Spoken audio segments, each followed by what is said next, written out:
So this is a bit different from our usual format because I didn't get a lot of time with this car, but I really wanted to show everyone.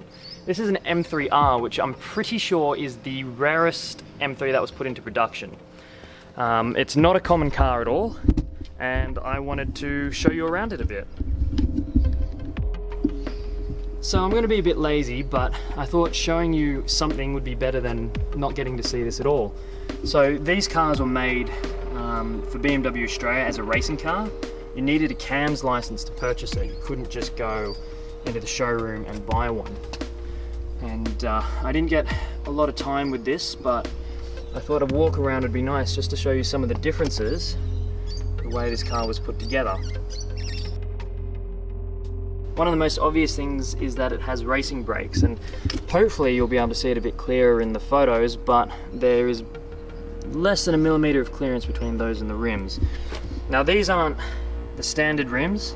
These ones look very similar though. The original rims are being kept nice and safe in a garage.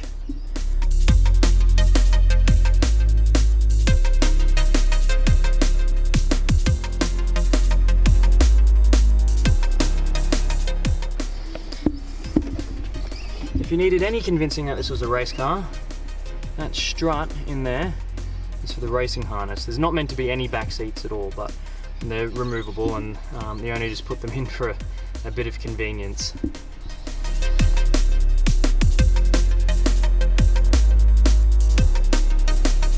There's our nice comfy standard seat belt for this vehicle, and our roll cage, which was required for it to be a race car. We've got a shift light just to make it that little bit more exciting. And over there we have a fire extinguisher. It's a much more aggressive sounding car.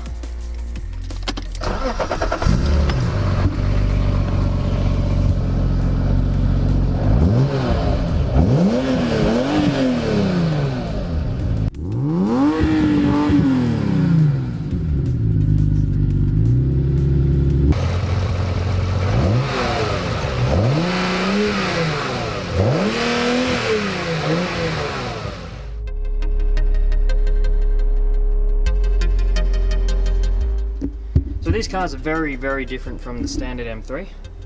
In fact, in an effort to make this a racing car, quite a lot of weight was cut out. Options like air conditioning and the dual mass flywheel to make it all nice and smooth for the road were not included. And they all came with this, it was made in Australia by at the request of BMW Australia, the cross member. So the engine has different cams, and I'm led to believe that the intake was also tuned a little differently, different size trumpets, but not 100% sure on that. I do know that the intake is actually drawn as a ram cold air from the fog lights. Also came with this massive splitter, which is adjustable. At the moment it sits at its smallest. It comes out quite a bit further than that.